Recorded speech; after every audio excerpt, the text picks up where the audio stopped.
अस्सलाम वालेकुम students. Previous lecture में हम चैप्टर नंबर 7 को डिस्कस कर रहे थे। जैसा कि आप जानते हैं कि ई कैट के हवाले से हम एमसीक्यू डिस्कस करते हैं, लिहाजा आज हमने चैप्टर नंबर 7 को स्टार्ट करना है। चैप्टर नंबर 7 के रिमेनिंग जो एमसीक्यू से प्रोबेबिलिटी के टॉपिक है। आज हमने टॉपिक प्रोबेबिलिटी को, क्योंकि चैप्टर नंबर 7 को स्टूडेंट्स हम डिस्कस कर रहे थे। चैप्टर नंबर 7 में 3 टॉपिक हैं, permutation, combination and probability. Students permutation और कॉम्बिनेशन के एमसीक्यूज हमने प्रीवियस लेक्चर में डिस्कस कर लिए थे। आज हमने प्रोबेबिलिटी के एमसीक्यू डिस्कस करने हैं, लिहाजा हम एमसीक्यूज की तरफ चलते हैं। प्रोबेबिलिटी का फर्स्ट एमसीक्यूज है स्टूडेंट्स एमसीक्यूज नंबर 11 है। तरतीब के लिहाज से एमसीक्यूज नंबर 11 है। प्रोबेबिलिटी का फर्स्ट एमसीक्यूज है स्टूडेंट, क्या पूछा गया है? Probability of certain event is students option A है 1, option B -1, option C 0, option D 2। Students आप जानते हैं दो किस्म के इवेंट होते हैं। एक इवेंट होता है इम्पॉसिबल इवेंट, दूसरा इवेंट होता है श्योर इवेंट। श्योर इवेंट का दूसरा नाम होता है सर्टेन इवेंट। स्टूडेंट्स जिस इवेंट की प्रोबेबिलिटी की आप रेंज जानते हैं कि probability of event A is greater than और इक्वल टू 0 लेस देन और इक्वल टू 1। स्टूडेंट्स ये प्रोबेबिलिटी की रेंज है। प्रोबेबिलिटी का मिनिमम आंसर 0 होता है, मैक्सिमम आंसर 1 होता है, बाकी उनके दरमियान होता है। 1 से ग्रेटर आंसर, 0 से लेस आंसर कभी भी प्रोबेबिलिटी का पॉसिबल नहीं होता। स्टूडेंट्स जिस इवेंट की प्रोबेबिलिटी 0 हो उस इवेंट का नाम होता है इम्पॉसिबल इवेंट।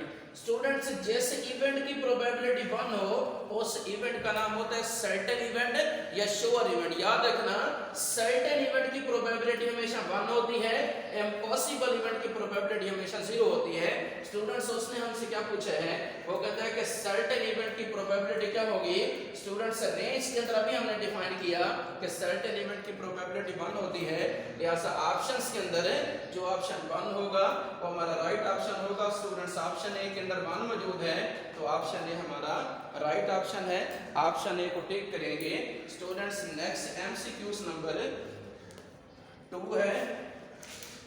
एमसीक्यूज नंबर आज का एमसीक्यूज नंबर 2 और प्रोबेबिलिटी का एमसीक्यूज नंबर चैप्टर नंबर 7 के लिहाज से 12 है। स्टूडेंट्स नेक्स्ट एमसीक्यूज है for 2 events, for 2 disjoint events A and B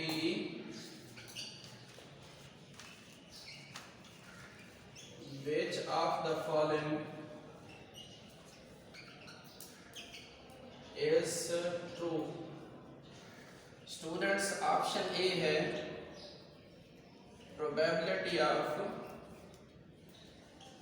A union B is equal to probability of A plus probability of B। Students option B है probability of A union B is equal to probability of A plus probability of B minus probability of A intersection B। Students option C है probability of A intersection B is equal to probability of A dot probability of B। Students option D है none of these।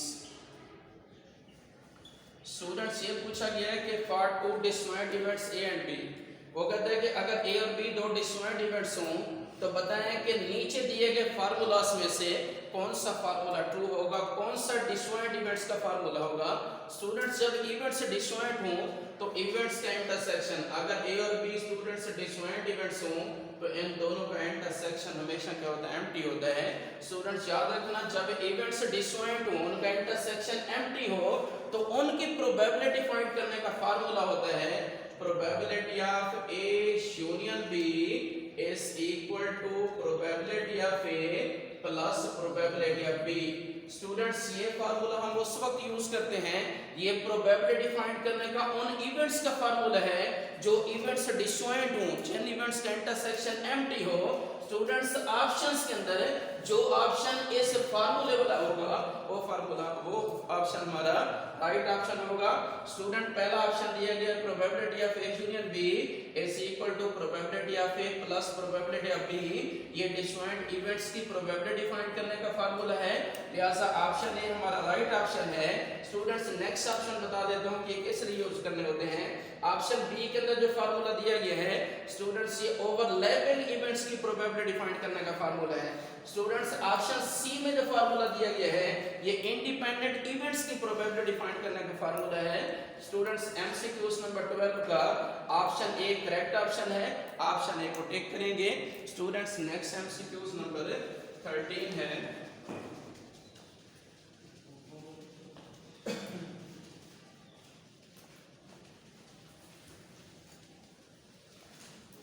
Students next MCQs number 13 है। If sample space is equal to 1 2 3 up to 10, event A having elements 1 2 5, event B having elements 5 6, then probability of A union B is equal to, students option A है 1/10, 2/5, option C है 1/5, option D है none of these. Students MCQs number 13 में क्या given है, sample space भी given है, दो events भी गिवन है, प्रोबेबिलिटी पूछी गई है ए यूनियन बी की। स्टूडेंट्स आपने करना क्या होगा, सबसे पहले अगर दो इवेंट्स दिए गए हों स्टूडेंट्स इनको चेक करना है कि ये इवेंट्स डिसजॉइंट है या ओवरलैपिंग है। ये कहां से पता चलेगा, जब स्टूडेंट्स इन दोनों का हम इंटरसेक्शन फाइंड करेंगे। स्टूडेंट्स ए और बी का इंटरसेक्शन फाइंड करें, इंटरसेक्शन में ए और बी के जो एलिमेंट्स सेम होंगे वो लेंगे। स्टूडेंट्स इवेंट ए के अंदर 5 मौजूद है, इवेंट बी के अंदर भी 5 है, तो स्टूडेंट्स ए इंटरसेक्शन बी में 5 आ जाएगा। इसका मतलब है इवेंट ए और इवेंट बी का जो इंटरसेक्शन है वो नॉन एम्प्टी है। जब स्टूडेंट्स इवेंट्स का इंटरसेक्शन नॉन एम्प्टी हो तो उन इवेंट्स का नाम होता है ओवरलैपिंग इवेंट्स। ओवरलैपिंग इवेंट्स की प्रोबेबिलिटी फाइंड करने का फार्मूला होता है students, probability of A union B is equal to probability of A plus probability of B minus probability of A intersection B. Students event A की probability find करें। Students event A में देखें, event A में total कितना outcomes हैं, 3 outcomes हैं, तो आपने बटे के ऊपर 3 लिखना है। सैंपल स्पेस में टोटल कितना आउटकम्स हैं, 10 है, तो 3/10 ये इवेंट ए की प्रोबेबिलिटी मिल गई। स्टूडेंट्स इवेंट बी की प्रोबेबिलिटी क्या होगी, इवेंट बी में 2 आउटकम्स हैं, तो बटे के ऊपर 2 लिखेंगे। टोटल कितना आउटकम्स हैं सैंपल स्पेस के अंदर 10 है, तो 2/10 बनेगा। नेक्स्ट है बेटे स्टूडेंट्स ए इंटरसेक्शन बी में एक आउटकम है, तो बट्टे के ऊपर 1 लिखेंगे। सैंपल स्पेस में 10 आउटकम्स हैं, तो बट्टे के नीचे 10 लिखेंगे। स्टूडेंट्स ये इवेंट ए की प्रोबेबिलिटी है, ये इवेंट बी की, ये ए इंटरसेक्शन बी की। इनको सॉल्व करें तो 10 एलसीएम आ जाएगा। स्टूडेंट्स 3 2 5 बनेगा, 5 में से 1 को माइनस किया 4 बचेगा। कैंसिल करें तो ये 2/5 आ जाएगा। स्टूडेंट्स ऑप्शंस के अंदर जो ऑप्शन 2 और 5 होगा वो हमारा राइट ऑप्शन होगा। स्टूडेंट्स ऑप्शन ए 1/10 है, ऑप्शन बी 2 और 5 है, तो 2 और 5 हमारा राइट ऑप्शन है, तो 2 और 5 को स्टूडेंट्स आप टिक करेंगे। नेक्स्ट एमसीक्यूज नंबर 14 की तरफ हम चलते हैं। एमसीक्यूज नंबर 14 में स्टूडेंट्स पूछा गया है, MCQs number 14,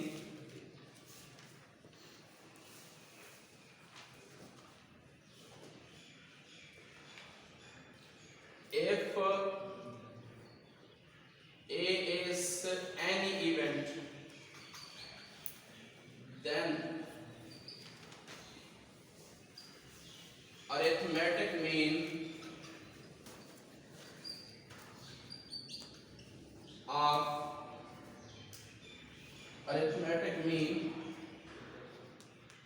between probability of event A and probability of non-occurrence event is equal to students option A है 1, option B 0, option C 1/2, option D 2/5। Students हमने इसको एक्सप्लेन करना है। एक्सप्लेनेशन के अंदर देखेंगे हमारा राइट ऑप्शन कौन सा होगा। स्टूडेंट्स आप जानते हैं कि एक इवेंट होता है, फॉर एग्जाम्पल आपके पास ये इवेंट ए है, प्रोबेबिलिटी ऑफ इवेंट ए, इसे मैं 1 का नाम दे रहा हूँ। स्टूडेंट याद रखना, जिस इवेंट की प्रोबेबिलिटी का आंसर 1 मिले उस इवेंट का नाम होता है sure event, occurrence event, certain event. Students अगर ए के ऊपर ये बार लगा हो इसे पढ़ते हो तो नॉन अकरेंस इवेंट या इम्पॉसिबल इवेंट। स्टूडेंट्स ये कौन सा सर्टेन इवेंट है, ये कौन सा इम्पॉसिबल इवेंट, इसे नॉन अकरेंस इवेंट भी कहते हैं। इम्पॉसिबल इवेंट की प्रोबेबिलिटी का आंसर 0 होता है। स्टूडेंट्स प्रोबेबिलिटी ऑफ ए, इसे क्या पढ़ेंगे, प्रोबेबिलिटी ऑफ सर्टेन इवेंट, इसे पढ़ेंगे probability of non occurrence event या इम्पॉसिबल इवेंट। वो कहते हैं कि प्रोबेबिलिटी ऑफ अकरेंस इवेंट और probability of non occurrence event, इन दोनों का आपने अरिथमेटिक मीन फाइंड करना है। स्टूडेंट्स अकरेंस इवेंट की प्रोबेबिलिटी 1 होती है, नॉन अकरेंस इवेंट की प्रोबेबिलिटी हमेशा 0 होती है। 1 और 0 का अरिथमेटिक मीन कैसे फाइंड करते हैं? स्टूडेंट्स अरिथमेटिक मीन का फार्मूला होता है कि इन दोनों को सम करेंगे और 2 पे क्या करेंगे, डिवाइड करेंगे। स्टूडेंट्स अकरेंस इवेंट की प्रोबेबिलिटी 1 है, नॉन अकरेंस इवेंट की प्रोबेबिलिटी 0 है। 1 और 0 को जमा करेंगे 1 बनेगा, 2 पे डिवाइड करेंगे तो 1/2 आ जाएगा। स्टूडेंट्स ऑप्शन के अंदर जिस ऑप्शन में 1/2 होगा वो हमारा राइट ऑप्शन होगा। स्टूडेंट्स ऑप्शन ए 1 है, ऑप्शन बी 0, ऑप्शन सी 1/2, तो ऑप्शन सी हमारा राइट ऑप्शन है। इसी ऑप्शन सी को टिक करेंगे। स्टूडेंट्स नेक्स्ट एमसीक्यूज नंबर 15 की तरफ हम चलते हैं।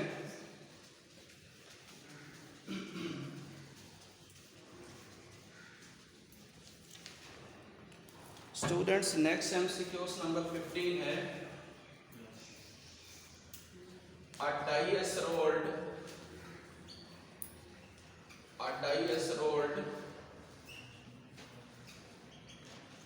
what is the probability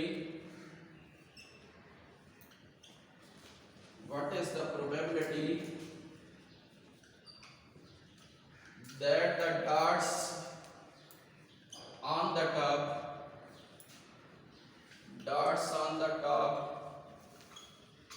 are not greater than 4? Students option A है 1/6, option B 2/3, option C 2/5, option D none of this.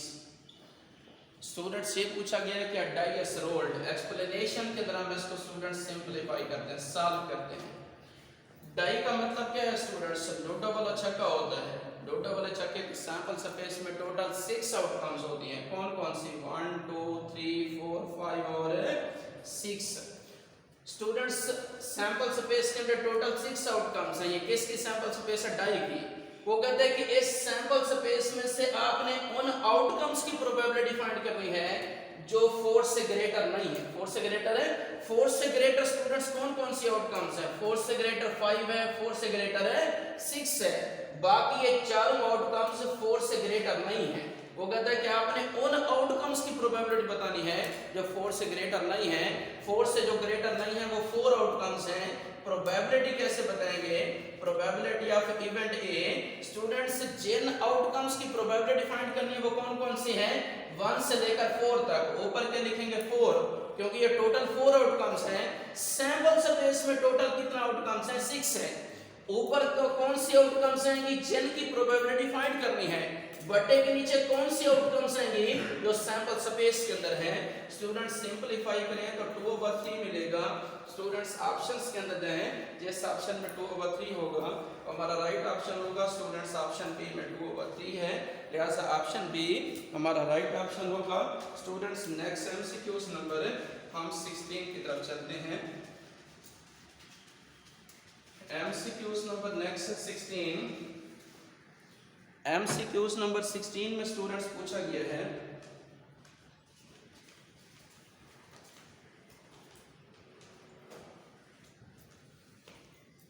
MCQs number 16.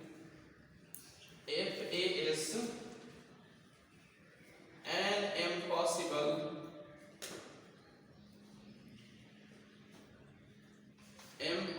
event, then probability of event A is equal to, students, option A 1, option B -1, option C 0, option D 2। Students वो कहता है कि ए अगर आपके पास एक impossible event हो, आपने probability बतानी है इवेंट ए की। स्टूडेंट्स आप जानते हैं कि probability of event A plus probability of non occurrence event is equal to क्या होता है 1, ये याद रखना है। अकरेंस इवेंट और non occurrence event, sure event और इम्पॉसिबल इवेंट, इन दोनों की प्रोबेबिलिटी का सम ऑलवेज क्या होता है 1 होता है। स्टूडेंट्स ने दे क्या रखा है, वो कहता है कि ए इम्पॉसिबल इवेंट है।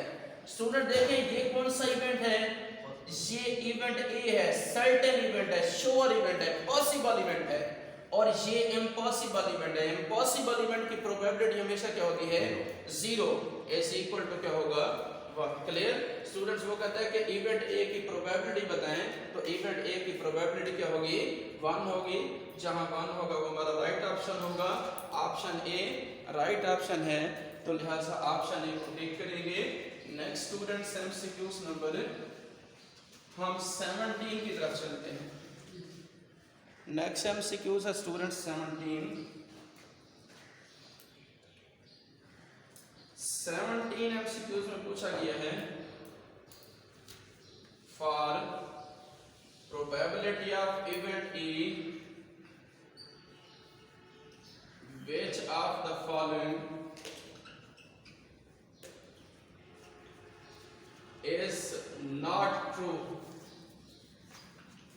स्टूडेंट्स ऑप्शन ए है 1/5, option B 1/3, option C 1/2, option D 7। Students वो कहता है कि for probability of event E, यानी कि जब हम इवेंट ई की प्रोबेबिलिटी फाइंड करेंगे, बताएं इन ऑप्शंस में से कौन सा ऑप्शन सही नहीं होगा, कौन सा ऑप्शन इवेंट ई की प्रोबेबिलिटी नहीं आ सकता, कौन सा ऑप्शन इवेंट ई की प्रोबेबिलिटी को फुलफिल नहीं करता। स्टूडेंट्स हम जानते हैं कि किसी भी इवेंट की प्रोबेबिलिटी का आंसर कम से कम 0 मिलेगा, ज्यादा से ज्यादा 1 मिलेगा, या 0 और 1 के दरमियान होगा। 0 से छोटा आंसर नहीं होगा, 1 से बड़ा आंसर नहीं होगा। स्टूडेंट्स 1/5 इवेंट ए की प्रोबेबिलिटी फाइंड करें तो 1/5 मिलने के चांसेस हैं, 1/3 भी मिलने के चांसेस हैं, 1/2 भी मिलने के चांसेस हैं। क्यों? क्योंकि 1/2, 1/3, 1/5 ये 0 और 1 के दरमियान है, ये प्रोबेबिलिटी की रेंज के दरमियान है। इनमें से कोई आंसर आ सकता है। ऑप्शन डी में देखिए 7 है, 7 स्टूडेंट्स प्रोबेबिलिटी की रेंज में शामिल नहीं है, लिहाजा इवेंट ए की प्रोबेबिलिटी जब भी फाइंड करेंगे, यानी कि जैसा भी सैंपल स्पेस हो, जैसा सेट हो, इसकी प्रोबेबिलिटी 7 नहीं आ सकती, इम्पॉसिबल है। इस वजह से ये ऑप्शन ट्रू नहीं है, लिहाजा ऑप्शन डी को टिक करेंगे। ऑप्शन डी हमारा राइट ऑप्शन है। स्टूडेंट्स नेक्स्ट एमसीक्यूज नंबर 18 की तरफ हम चलते हैं। एमसीक्यूज नंबर नेक्स्ट 18 है students.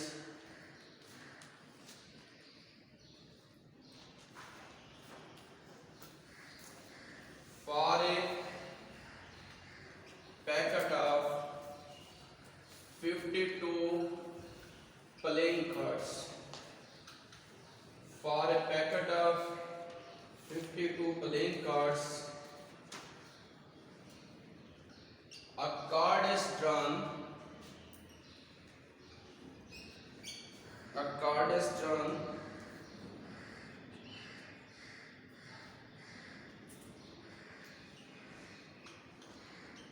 Probability that the card is an as card is। Students option A है 1/52, ऑप्शन बी है 1/6, ऑप्शन सी है 1/13, ऑप्शन डी है 4/13। स्टूडेंट्स एमसीक्यूज नंबर 18 को एक्सप्लेनेशन की तरह हम समझेंगे कि एमसीक्यूज नंबर 18 को हमने सॉल्व कैसे करना है। स्टूडेंट्स वो कहता है कि प्लेइंग कार्ड्स की एक डब्बी है, प्लेइंग कार्ड्स का एक पैकेट है जिसमें से एक कार्ड इज ड्रॉन, उस डब्बी में से एक कार्ड निकालते हैं। वो कहता है कि जो कार्ड आपने निकाला अगर वो एस कार्ड, तो उस वक्त उस एस कार्ड की प्रोबेबिलिटी क्या बनेगी। स्टूडेंट्स आप जानते हैं प्लेइंग कार्ड्स की डब्बी के अंदर टोटल 52 कार्ड्स होते हैं, तो सैंपल स्पेस में 52 कार्ड्स होंगे। स्टूडेंट जब हम उस डब्बी में से एस कार्ड निकालेंगे, आप जानते हैं कि पूरी डब्बी के अंदर 52 कार्ड्स के अंदर 4 एस कार्ड्स होते हैं, 4 डिफरेंट कलर के 4 एस कार्ड्स होते हैं। तो आपने बट्टे के ऊपर क्या लिखना है, सारे एस कार्ड लिखने हैं, बट्टे के नीचे डब्बी की सैंपल स्पेस लिखनी है। 4/52 को सॉल्व करेंगे तो स्टूडेंट्स 1/13 मिलेगा। स्टूडेंट्स एस कार्ड की प्रोबेबिलिटी का आंसर क्या मिलेगा, 1/13। ऑप्शंस के अंदर जिस ऑप्शन में 1/13 होगा वो हमारा राइट ऑप्शन होगा, लिहाजा ऑप्शन सी के अंदर 1/13 है, तो ऑप्शन सी को टिक करेंगे। ऑप्शन सी हमारा राइट ऑप्शन है। स्टूडेंट्स नेक्स्ट एमसीक्यूज है MCQs number 19।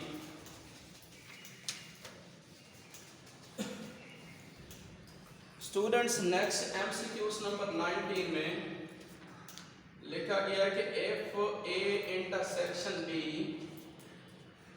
Is equal to empty, probability of event A is equal to 1/5, probability of event B is equal to 1/2, probability of A union B is equal to, students option A है 7/5, 7/10, 2/5, option D है students none of these. Students explanation के अंदर हमने इसको solve करना है। Students MCQs में सबसे पहले ये बता दिया है कि intersection B is equal to empty set. Students याद रखें जब भी किसी दो इवेंट्स का इंटरसेक्शन एम्प्टी हो तो उन इवेंट्स को हम नाम दिया करते हैं डिसजॉइंट इवेंट्स का। स्टूडेंट्स अब जानते हैं कि जब इवेंट्स डिसजॉइंट हों, क्योंकि उन दोनों का इंटरसेक्शन एम्प्टी है तो ए और बी दोनों डिसजॉइंट इवेंट्स होंगे। तो डिसजॉइंट इवेंट्स की प्रोबेबिलिटी फाइंड करने का फार्मूला हम जानते हैं। डिसजॉइंट इवेंट्स की प्रोबेबिलिटी फाइंड करने का फार्मूला होता है probability of A union B is equal to probability of A plus probability of B. Students MCQs के अंदर देखें, क्वेश्चन के अंदर देखें, इवेंट ए की प्रोबेबिलिटी भी गिवन है, इवेंट बी की प्रोबेबिलिटी भी गिवन है, probability of A union B आपसे पूछी गई है, तो आपने इस फार्मूले के अंदर जो गिवन प्रोबेबिलिटीज हैं वो पुट करनी है। स्टूडेंट्स ऑप्शन इवेंट ए की प्रोबेबिलिटी 1/5 है, इवेंट बी की प्रोबेबिलिटी 1/2 है।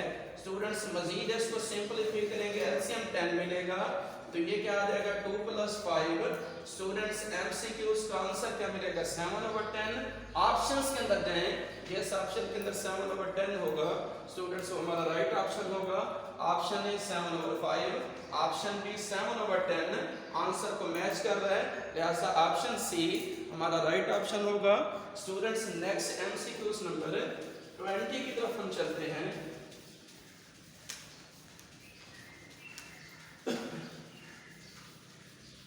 स्टूडेंट्स एमसीक्यूज नंबर 20 है MCQs number 20। If probability of sure event is equal to 2/3, then probability of non-occurrence event is equal to, students option A है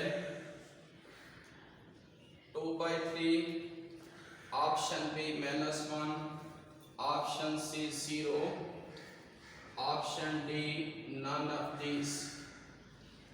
students option C 0 नहीं, मैं 1/3 कह देता हूं।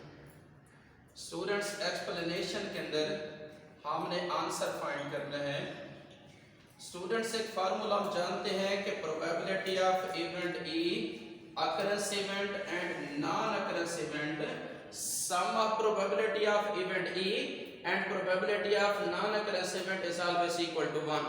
स्टूडेंट्स occurrence और non-occurrence event की probability का sum हमेशा 1 होता है। स्टूडेंट्स गिवन हमारे पास क्या है? हमारे पास इवेंट E की probability गिवन है, non-occurrence event की probability हमने फाइंड करनी है। स्टूडेंट्स इवेंट E की probability का आंसर आपने यहाँ पुट कर देना है 2/3 plus probability of non occurrence event is equal to 1। Students probability of non occurrence event find करने के लिए 2/3 को दूसरी साइड पे ले जाएं, 1 minus 2/3। Students probability of non occurrence event is equal to LCM ले 3 माइनस 2 1/3 मिल गया।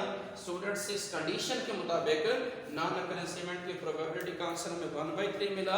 ऑप्शंस के अंदर जो 1/3 होगा वो हमारा राइट ऑप्शन होगा। Students option a 2/3, option B -1, option c 1/3 answer से मैच करता है, लिहाजा 1/3 को हम टिक करेंगे, 1/3 हमारा राइट ऑप्शन होगा। स्टूडेंट्स इसी के साथ हमारा चैप्टर नंबर 7 कंप्लीट हुआ। चैप्टर नंबर 7 के अंदर 3 टॉपिक थे, परम्यूटेशन, कॉम्बिनेशन, प्रोबेबिलिटी। हमने उनको एमसीक्यूज के रिस्पेक्ट सॉल्व कर लिया, कंप्लीट कर लिया। स्टूडेंट्स वीडियो को देखना है, अच्छी लगे तो उसको लाइक करना है, बेल आइकन को टच करना है और सब्सक्राइब करना है। Thank you very much. अल्लाह हाफ़िज़।